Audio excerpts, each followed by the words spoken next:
afford anything, but not everything. Every choice that you make is a trade-off against something else, and that doesn't just apply to your money. That applies to your time, your focus, your energy, your attention. Anything in your life that is a limited resource is something that you need to manage, because saying yes to something means that you are implicitly saying no to other opportunities. Everything has a trade-off. And that opens up two questions. First, what do you want to focus on? What matters most? And second, how do you focus on that? How do you align your daily decisions in order to reflect that? The what and the how. And really, at the core of both of those questions is the why. And that's what this podcast is here to explore. My name is Paula Pant. I am the host of the Afford Anything podcast. And today we're going to talk about how to have awkward money conversations with friends, with family members, with significant others, with coworkers. These types of conversations are unavoidable, and most of us dread having these conversations. They're awkward, heated, or draining, or all of the above. Erin Lowry is the author of the Broke Millennial book series. In her third book in this series, Broke Millennial Talks Money, she shares tips and scripts for tactfully setting financial boundaries, whether that means responding to a friend or family member who's asking for a loan, whether that means figuring out how to split the tab at dinner, or whether that's one of a myriad of other ways in which in our day-to-day lives we talk about money. Even if we don't actually use the word money, we implicitly talk about money when we're deciding which restaurant to choose. We're implicitly talking about money when we invite our friends on a weekend trip. So how do we navigate that? In this upcoming interview with Erin, we start out soft, and then we go into very hard conversations. So we start off with the more approachable, light conversation around, hey, how do you split the bill? What do you do if you're invited to be a bridesmaid in a wedding and you have to pay for the dress, the bachelorette party, the bridal shower, the destination wedding? We start out with conversations around that. And then as this interview progresses, we eventually lead to, towards the end of the interview, a conversation around how do you discuss with your siblings who's going to take care of your aging parents? So that entire range of financial conversations is what Erin and I discuss in this interview, starting right now. Here she is, Erin Lowry of the Broke Millennial book series. Hi, Erin. Hi, Paula. How's it going? I'm pretty good. How are you? Oh, I'm excellent. You and I have been friends for a while. Have we ever had an awkward money conversation? I don't think we have. I don't know how awkward it would be for us because we're both pretty frank about finances. Yeah, exactly. We both talk about money all day, every day in our work. And so money is not a faux pas topic. Right. And it's so funny writing a book about talking about money because I get asked those kind of questions a lot. I'm like, I have this great escape clause where I can pretend that I'm either doing research or be like, oh, I just came across this topic. What do you guys think about XYZ? Or if I just stick up for myself with a group dinner bill situation, people are like, ha ha, her brand's called Broke Millennial, and we can kind of laugh it off. Let's talk about money conversations with friends. We'll start there since you and I are friends. And let's go to the awkward dinner conversation where you're at dinner with a bunch of people in non-COVID times. The bill comes and there's the awkwardness of how to split the bill. The rest of the group maybe wants to do it one way, but you think that's sort of unfair. How do you navigate that kind of conversation? If you've waited until the bill has already hit the table, it might be too late. And I say that a little facetiously. You can, of course, still stand up for yourself. But part of this is laying a bit of groundwork ahead of time and playing a little bit of defense with your friends so that when the bill comes, there's already been a discussion and an understanding, particularly if you're on a different kind of budget than they are. For one, it might have made more sense to opt out.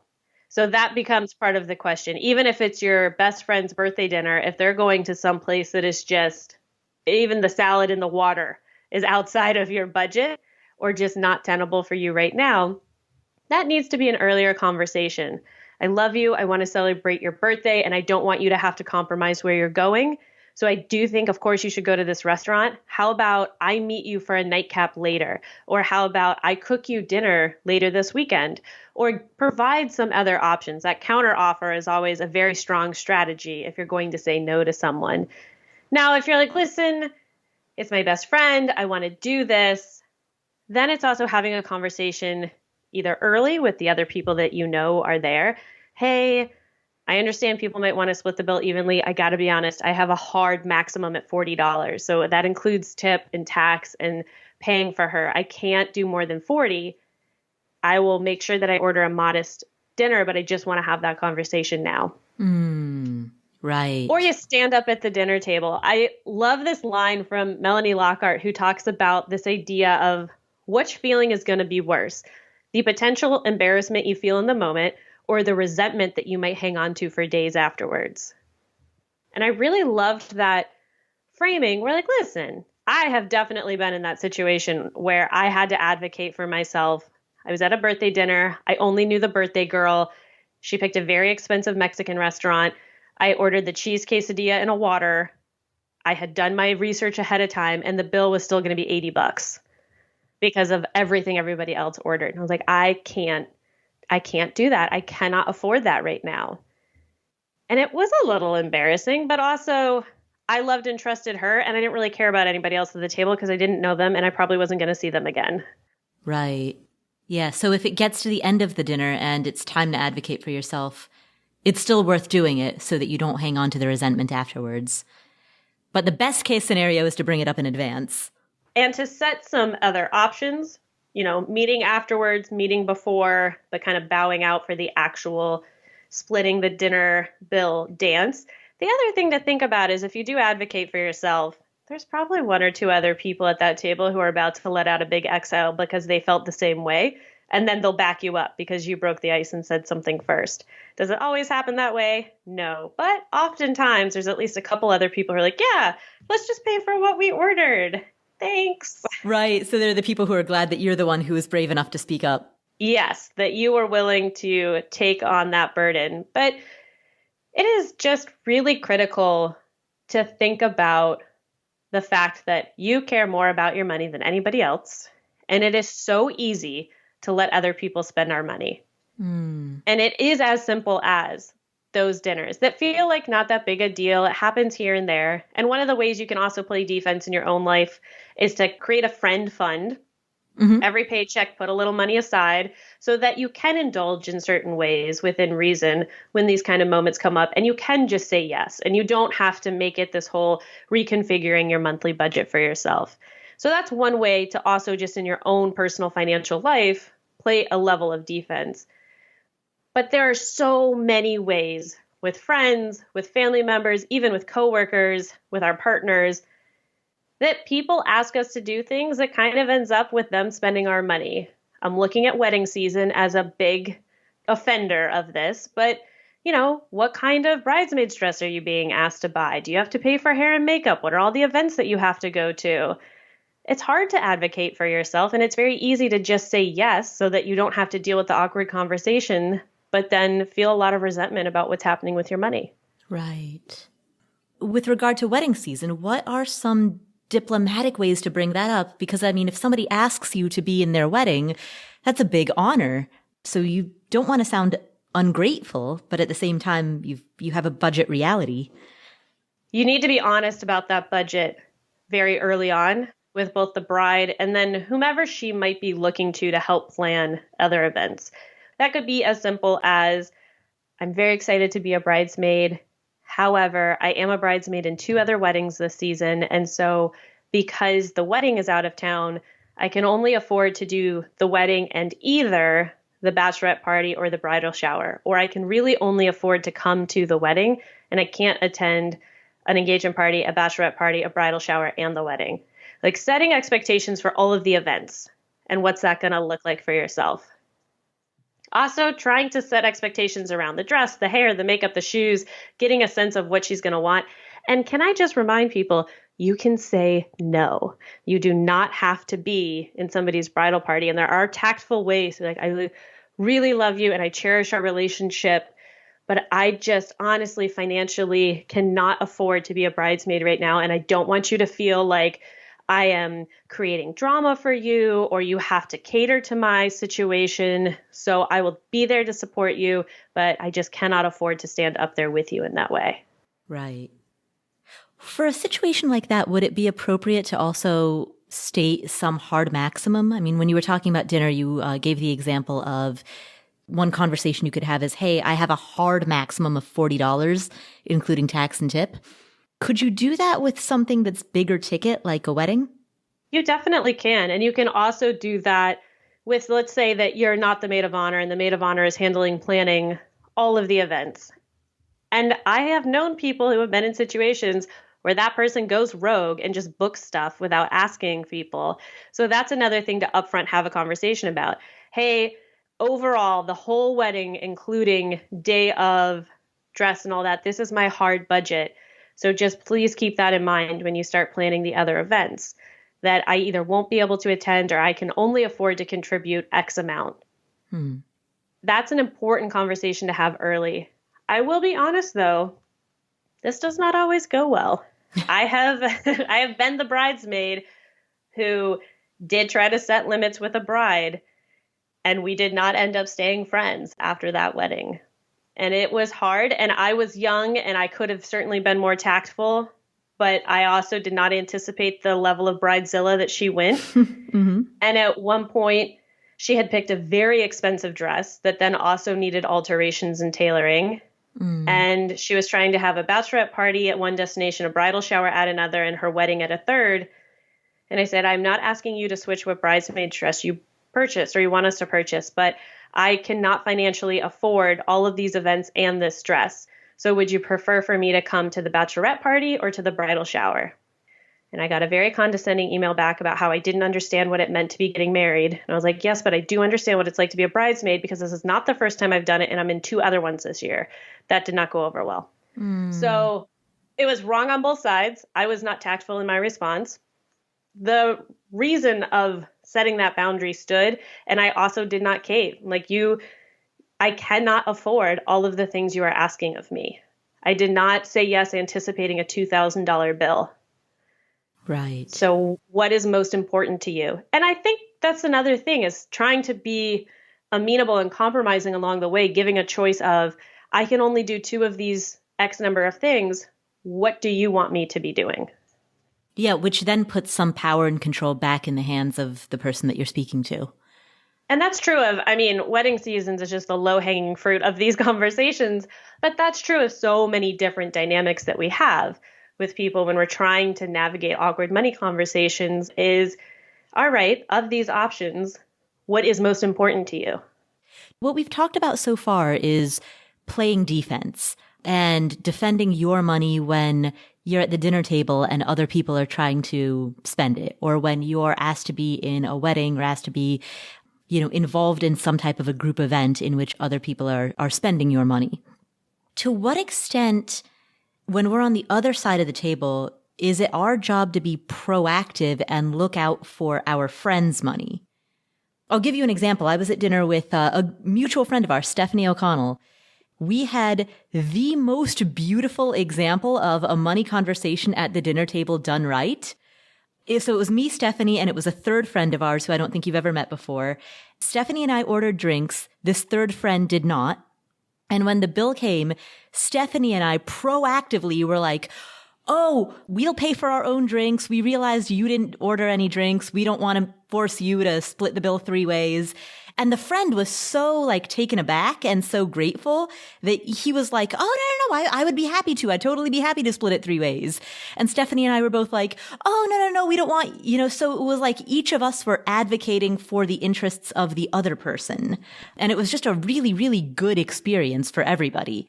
To what extent are we as friends responsible for doing that, as at the dinner table or when we're inviting somebody to a group event? I wish that was just the common courtesy way of handling things. Or one of the other options is, okay, if you want to split, that's fine. But how about I pick up the tip because I did have the bigger entree or I ordered the extra drink or whatever it is. we will see as money conversations hopefully evolve, and also with now, having Venmo and access to all these other things where it's easier to pay people back, it might become a bit easier to navigate some of these chats. But the danger can also lie in trying to be too generous with friends because perhaps you earn more, you earn more, or you're in a different stage of life and you think it's nice to take care of someone, but then it starts to read to them as, do they think I can't afford this? Do they think I can't handle my money well? So in a situation that you described where obviously we ordered drinks, you didn't, great, we'll just pay for what we ordered. Please don't feel like you have to split the bill. But if it's a situation where you keep trying to pick up the tab for a friend because you think you're doing the right thing, that also can lead to an awkward situation. Let's dive into that a little bit more. When two or more friends who have disparate income levels go out, how do they navigate the question of who picks up the tab and how consistent should that be? How much give and take should there be? A lot of it depends, almost sort of like dating. It depends on who asked, what we're doing. And I say that because if you're the friend who earns more and you really want to eat at a particular restaurant, and you really don't want to negotiate about it or compromise on it, you should be picking up the tab because you should not make it your friend's problem that you want to eat at this particular place. But then you should also be open and honest about that in the start. Hey, I just got great career news. I really want to go celebrate at this particular restaurant. I really want you to be the person that comes with me. So I'm just going to pick up the bill so you don't need to worry about it. They might push back a little bit. You can say, listen, I'm picking up the bill because I don't want to compromise on where we're going, so I'm going to cover it. Now, if it also just turns into a situation of you keep trying to pick up the tab as the bigger earner, or if you're the friend who doesn't earn as much and your friend keeps picking up the tab, you can just be blunt at some point and say, this doesn't feel good for me. I appreciate what you're trying to do, but how about next time we just go to some place that I can afford and I can pick up the tab? And advocate. Now, you don't have to say it like that I can afford. You can be like, hey, I would like to pick up the tab next time. I'll send you some options of restaurants that I think we would love. And then you just send stuff that's within your budget. It's the vulnerability angle of this is what gets hard. Being open with each other and honest with each other about this underlying fact that you probably both know to be true. If you're a public school teacher and your friend is an investment banker, there's no everyone knows what the financial situation is here unless the public school teacher has a trust fund. We understand that the one person earns a lot more. Now, we don't know the backstory of maybe somebody has student loans and the other one doesn't. And actually, when it all plays out, the discretionary income is about the same. Could that be a possibility? Sure. But on the surface, if you know that you're drastically out earning your friends and you're trying to overcompensate by always paying for them, it will eventually become a problem. Either because you're going to start to resent the fact that they let you do that all the time, or they resent you for acting like they can't afford the things that you're doing. And the only way through is to communicate, which I know sounds super hokey, but it ultimately is the answer. You have to just acknowledge this huge elephant that's in the room that we all kind of try to be like, no, it's fine. We don't have to talk about it. No, we do have to talk about it because that's what's going to long-term preserve our friendships and relationships. How do you know when you're having effective communication versus the type of communication that quickly escalates into fighting? Well, I guess that's the question is, do you just keep fighting about it? Because then you're not communicating effectively, regardless of the relationship. A big part of that, too, is trying to figure out people's financial triggers. This is particularly rings true when you're dating someone or getting married. What is their relationship to money emotionally? Because that might be the reason that certain things keep escalating to a fight where you cannot understand why this is a big deal and why they keep acting this way about it. And perhaps that's just because you don't know the backstory with money. Maybe something about this dynamic is triggering something they saw in their childhood with their parents. Maybe it has something to do with emotional trauma they have around money. You don't know. You have to ask. I think an important part, especially with fighting about money with whomever, is kind of asking, well, how do you relate to money? How is this making you feel? And you can be honest in a fight. Hey, I have to be honest with you. I do not understand this reaction. And I'm not saying that it's invalid. if you could just explain to me why you feel this way, so I don't communicate with you like this again, or that we can work through this, but I don't understand why you're having this reaction to me right now. A lot of it sounds like therapy, which it kind of is. Like, a lot of this is therapeutic techniques for how to navigate through tense financial stuff that comes up. And money causes fights in so many different realms of our lives. And on the surface, we might not be acknowledging that this is really a money fight. Sometimes it looks more like a values-based fight. Sometimes it just seems like different stages of life, but it's often us getting territorial and or embarrassed about financial situations. We've talked so far about friends. We'll do a very, very minor pivot. Does the dynamic change when the people in question are siblings or cousins? Yes and no. I think a lot of the language will remain the same. The stakes in certain ways can be higher. If there is a tense family fight about something financial, that can have long-term repercussions on even more people than perhaps if you have a fight with a friend. It also can tie in, especially with siblings, to long-term family dynamics and fights that resurrect from childhood or from early adulthood that you thought you had long since put to bed. Friendship dynamics don't normally play out quite in that level, but if you've been friends for a very long time, it could certainly happen. But the big thing, too, with talking to your siblings, even if you grew up in the exact same house, the exact same parents, learning the technically exact same lessons about money, it does not mean you have the same relationships to money. Right, right. And that is critical, acknowledging that just because you feel like your parents did XYZ, that was not necessarily your siblings' relationship to the situation. And you have to acknowledge that for them. And you cannot be dismissive. It's also difficult, too, when in-laws start to get involved. So other family dynamics start to come into play. You're adding more and more people to these discussions. And figuring out how to communicate through all of that, especially if you are having conversations about who's going to care for parents as they age.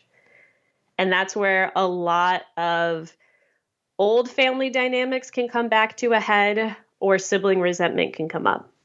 What are some tips for navigating these types of issues when the friendships in question, the people that you're going to dinner with or going to a weekend event with, are also coworkers or colleagues?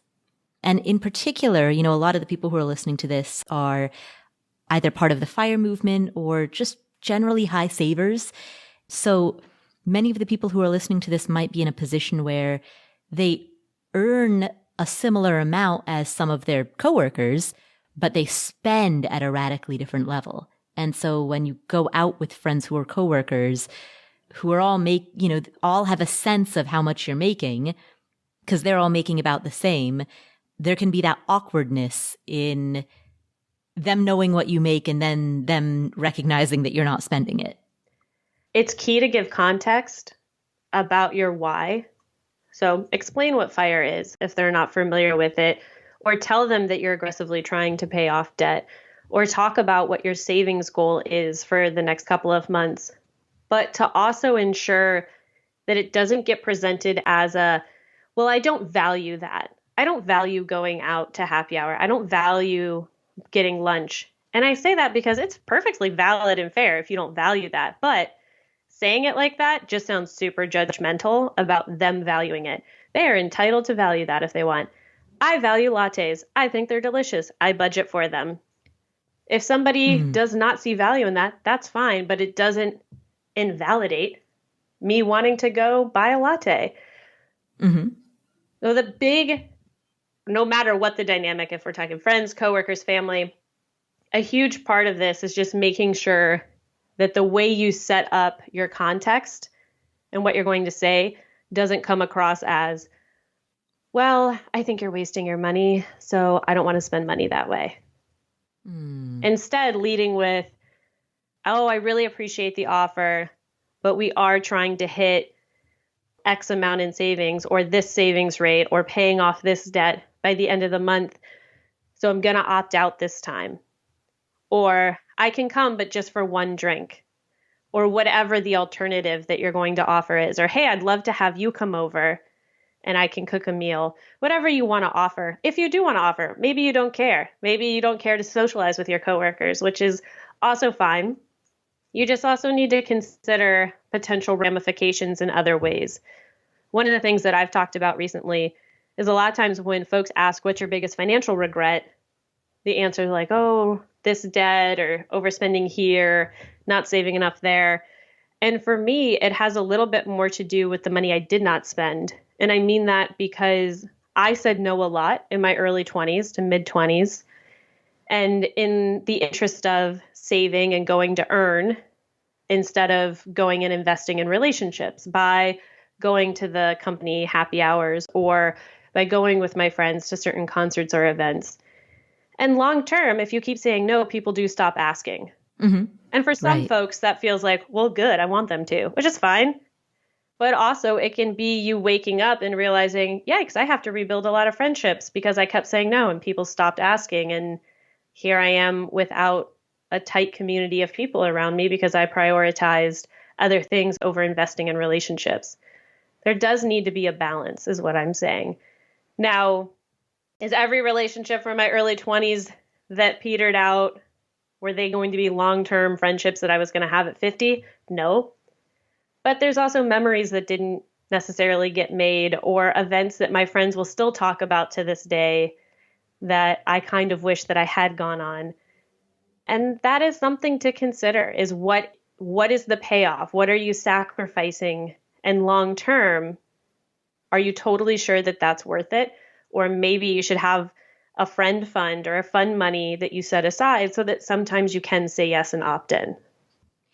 I want to go back to something that you said earlier. When we were discussing siblings, you talked about how the money conversation with siblings goes beyond simply, how you split the bill at a restaurant or how expensive of an Airbnb you stay in when you go on a weekend trip. The money conversation with siblings can often have a work and responsibility component to it with regard to how you take care of aging parents, grandparents, the work associated with maintaining your extended family.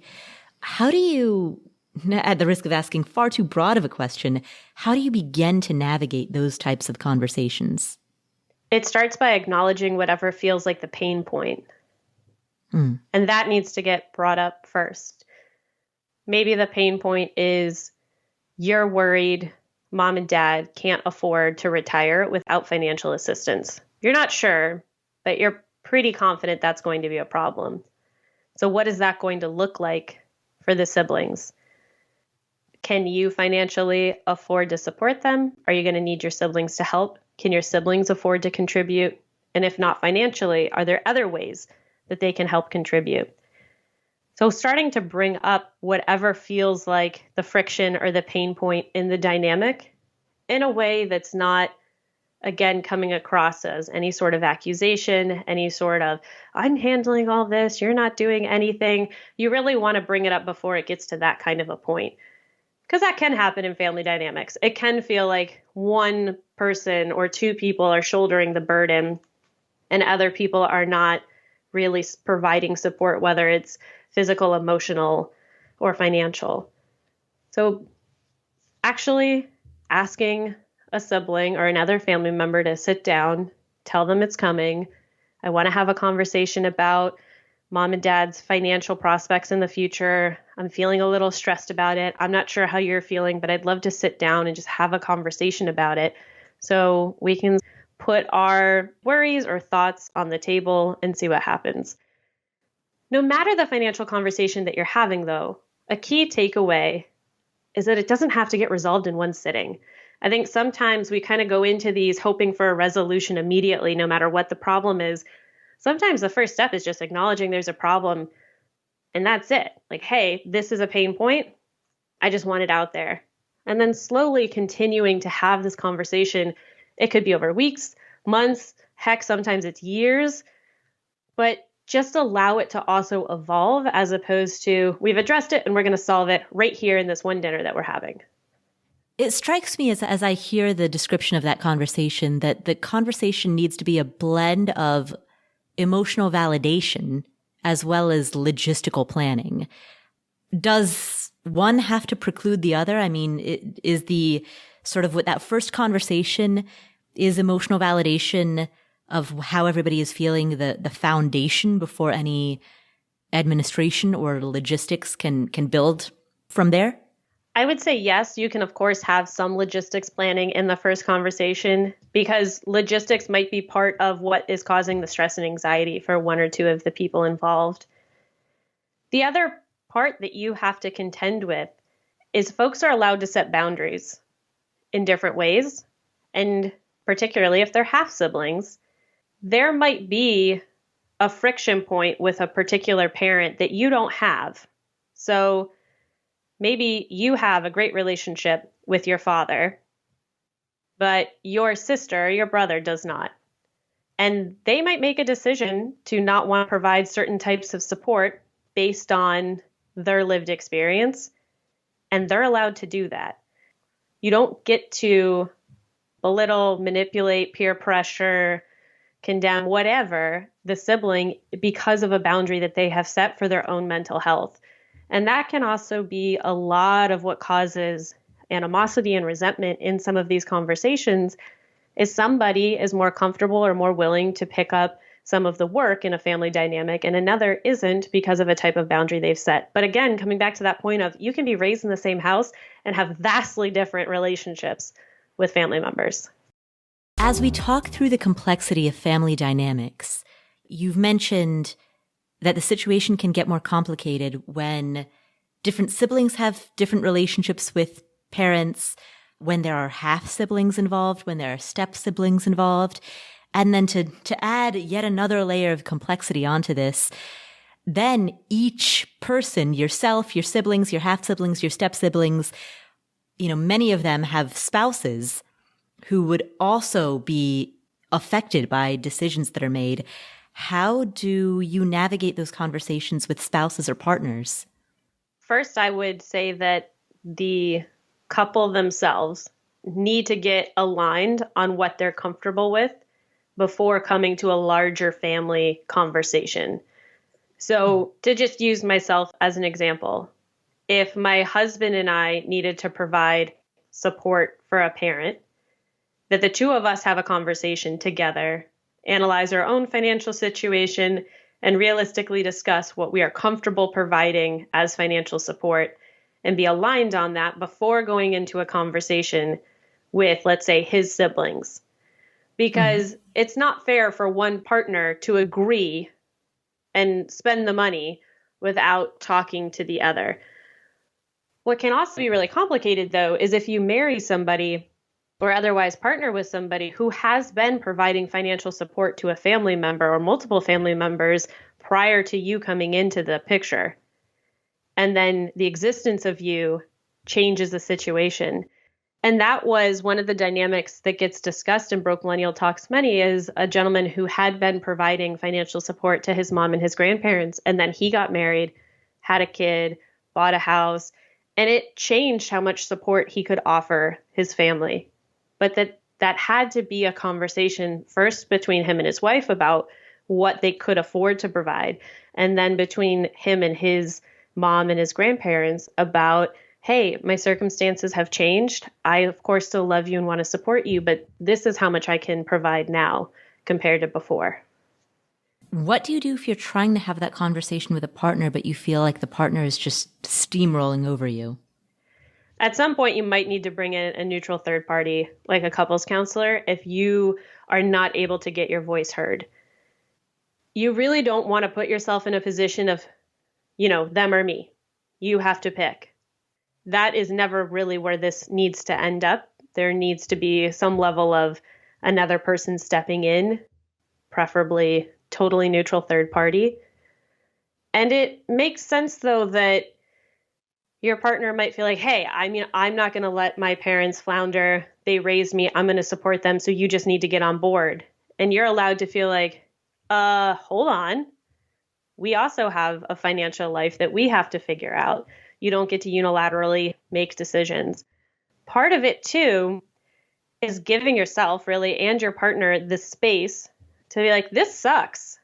And I know that that sounds a little bit silly, but again, another example in the book is a discussion about one partner who a mother had gotten very ill.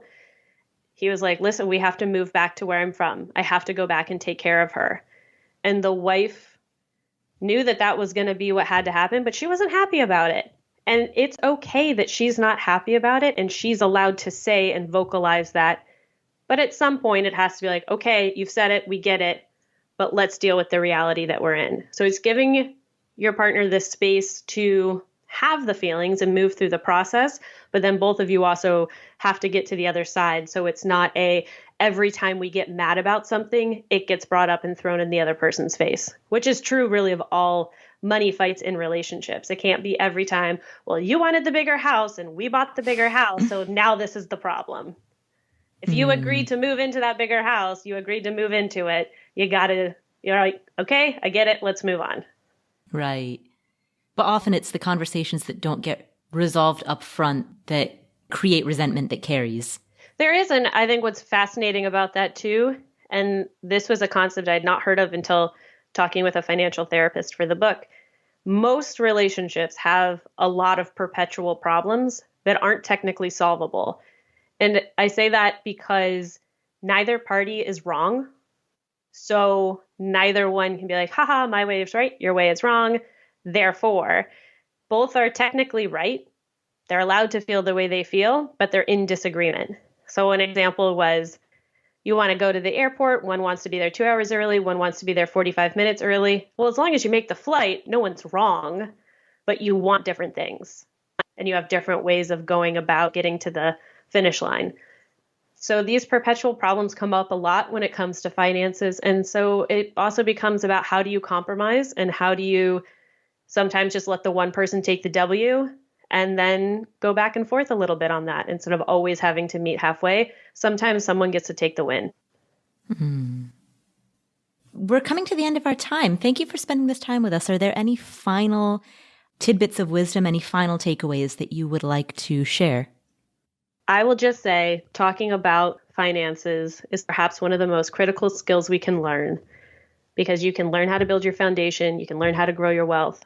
But if you don't communicate effectively about it, it really can forever be a big pain point for you.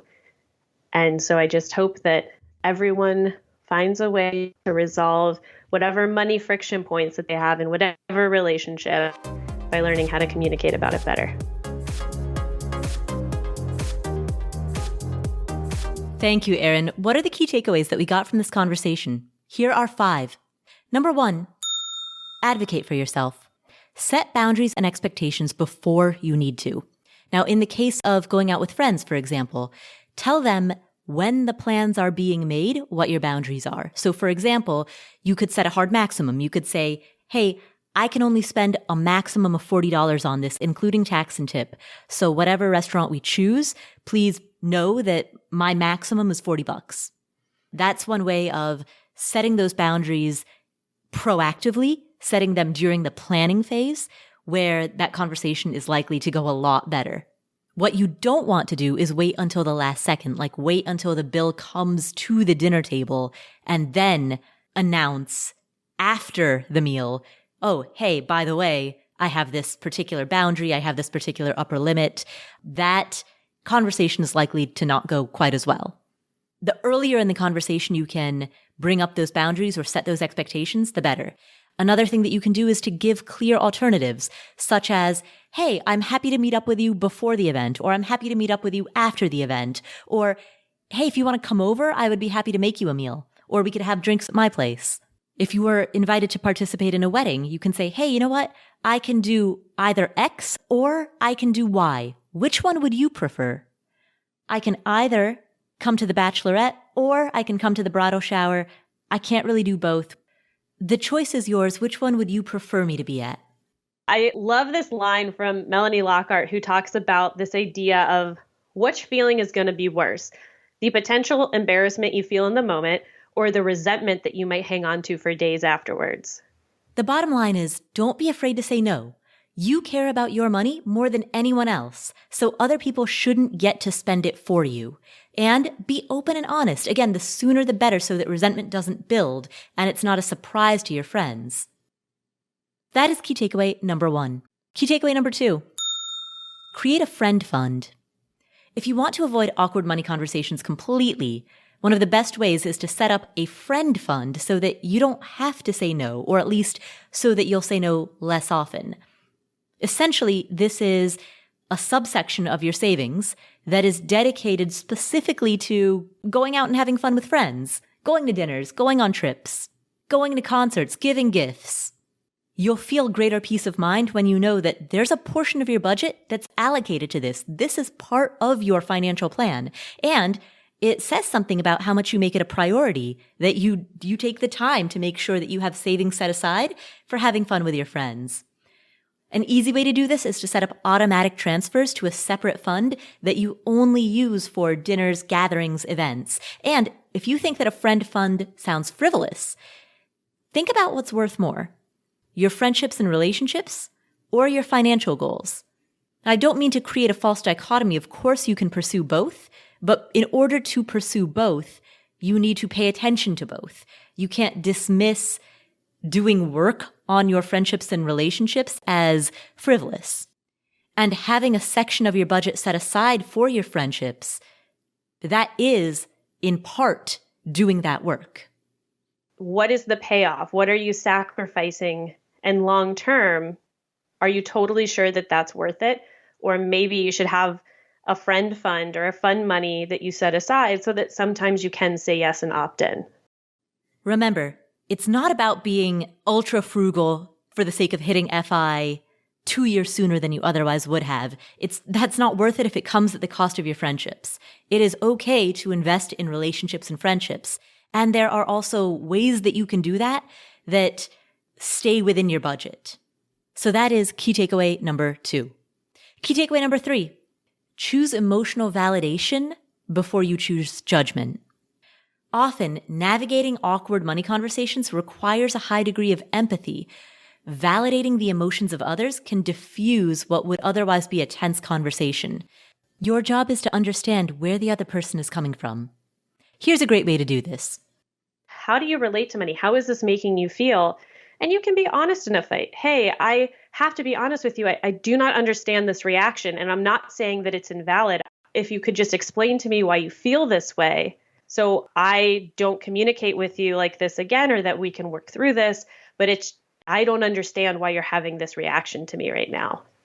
Coming off as judgmental doesn't help anyone. All it does is it raises defenses. So don't tell people or insinuate that people shouldn't value something just because your priorities are different. It's not your place to say, hey, I think that's a stupid way to spend your money. Maybe you do think that, but your priorities are different than somebody else's and they're allowed to do their thing. So let them know that you appreciate the offer or the invitation, but that you're going to opt out. Tell them your reason why, like, I need to save, I need to pay off debt, I'm trying to reach this particular goal. If you model not judging other people's choices, then ideally, hopefully, they will model the same thing in return. So that is key takeaway number 3. Key takeaway number 4. Realize that your siblings may not have the same lived experiences as you. Just because you and your siblings grew up together in the same household with the same family members doesn't mean that you both shared the same experiences. And this may make it difficult to agree on a plan for how to take care of your parents, grandparents, aging uncles or aunts. This may make it difficult to view your family in the same way because your experience of your family is different. Now, the best way to bring this up is by talking to your siblings first before going to an aging parent, grandparent, uncle, aunt, before going to somebody else. Go directly to your siblings first. Have those conversations with your siblings first. I want to have a conversation about mom and dad's financial prospects in the future. I'm feeling a little stressed about it. I'm not sure how you're feeling, but I'd love to sit down and just have a conversation about it so we can put our worries or thoughts on the table and see what happens. This conversation can evolve over time. It doesn't need to be resolved in one sitting. The first step, however, is to approach your siblings and voice your concerns and be open to alternatives. Maybe your siblings earn less than you do and they can't contribute as much financially, but perhaps they have more free time and they can physically take care of your parents if you decide to go that route. Everybody contributes in their own way. So those are the types of conversations that you can have. What is the best form for each of us to contribute? But those are the ongoing conversations that you need to be having with your siblings. So that is key takeaway number 4. Key takeaway number 5.